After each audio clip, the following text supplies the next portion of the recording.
बिस्मिल्लाहिर्रहमानिर्रहीम। Welcome to my channel medics hospital.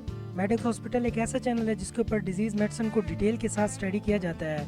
आज की इस वीडियो में हम बात करने वाले हैं व्हाट इज़ शोक। आज की इस वीडियो में हम बात करेंगे कि शोक क्या है, इसकी क्या काजेज़ हो सकती हैं, क्या साइन एंड सिम्टम्स ज़ाहिर हो सकते हैं, कौन से लेबॉरेटरी टेस्ट परफॉर्म करवाए जा सकते हैं और ट्रीटमेंट में किन मेडिसिन के इस्तेमाल से शोक के काज और साइन एंड सिम्टम्स को काफ़ी हद तक ख़त्म किया जा सकता है। अगर आप हमारे चैनल पर नए हैं तो आपसे गुजारिश है कि इस चैनल को सब्सक्राइब करें, क्योंकि इस चैनल के ऊपर डिजीज़ मेडिसिन को डिटेल के साथ स्टडी किया जाता है। व्हाट इज़ शोक?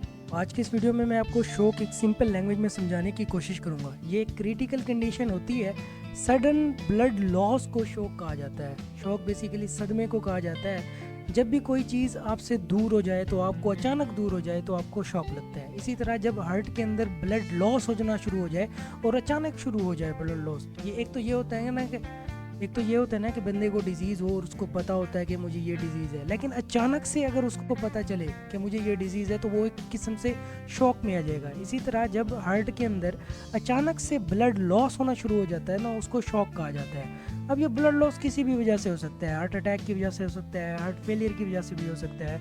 तो ब्लड का फ्लो जो होता है ना हार्ट के अंदर, वो डिक्रीज़ हो जाता है, ऑक्सीजन की कमी हो जाती है। जब ऑक्सीजन की कमी होगी तो हार्ट के जो मसल्स हैं, एंडोकार्डियम, मायोकार्डियम, वो अपना प्रॉपर तरीके से फंक्शन नहीं कर पाएंगे, जिसकी वजह से ब्लड की सर्कुलेशन नहीं होगी। ब्लड की सर्कुलेशन नहीं होगी तो हार्ट फेल हो सकता है, हार्ट अटैक हो सकता है। तो शॉक की वजह से हार्ट अटैक भी हो सकता है। मतलब सडन ब्लड लॉस को शॉक कहा जाता है। अब ये सडन ब्लड लॉस कैसे हो सकता है? फिजिकल एक्टिविटी के दरमियान अगर आपको चोट लग गई हो, एक्सीडेंट हो गई हो या आपको आग लग गई हो, जिसकी वजह से बर्न की वजह से ब्लड का लॉस हो जाना, उसको शॉक कहते हैं।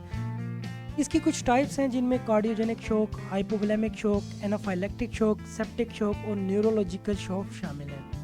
हमारा एक और चैनल है जिसका नाम है हेल्थ फास्टर। हेल्थ फास्टर एक ऐसा चैनल है जिसके ऊपर वेजिटेबल्स, फ्रूट्स, इसके अंदर कौन से विटामिन्स, न्यूट्रिएंट्स मौजूद होते हैं और वो किन बीमारियों के लिए इस्तेमाल किए गए हैं, उनको डिटेल के साथ स्टडी किया जाता है। लिंक डिस्क्रिप्शन में है, चाहें तो आप हेल्थ फास्टर को भी सब्सक्राइब कर सकते हैं।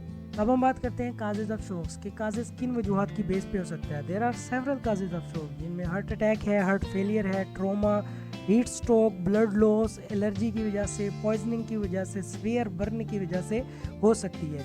Heart attack, heart failure, severe burn और हीट स्ट्रोक के ऊपर मैंने डिटेल शो बना रखी है।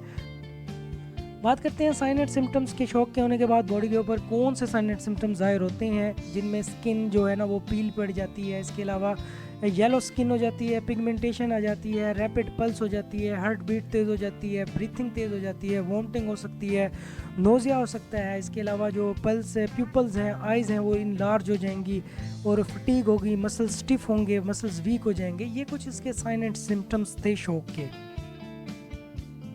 इन्वेस्टिगेशन में बहुत से टेस्ट परफॉर्म करवा के हम इसको डायग्नोज भी कर सकते हैं और इनमें जो है ब्लड टेस्ट परफॉर्म करवाए जाते हैं, ईसीजी, हार्ट की एक्टिविटी और फंक्शनैलिटी को देखने के लिए चेस्ट एक्सरे परफॉर्म करवा सकते हैं, ब्लड टेस्ट परफॉर्म करवा सकते हैं। इसके अलावा इकोकार्डियोग्राम परफॉर्म करवा सकते हैं, एंजियोग्राफी परफॉर्म करवा सकते हैं हार्ट की एक्टिविटी को देखने के लिए।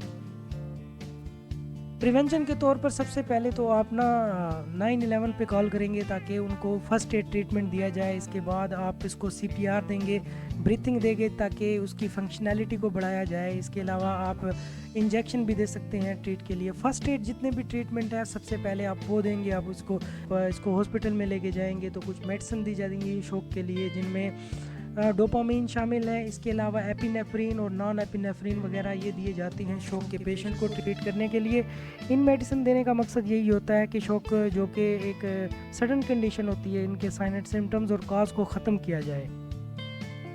अगर आप हमारे चैनल पे नए हैं तो आपसे गुजारिश है कि मेडिक्स हॉस्पिटल को सब्सक्राइब करें, क्योंकि इस चैनल के ऊपर डिजीज़ मेडिसिन को डिटेल के साथ स्टडी किया जाता है।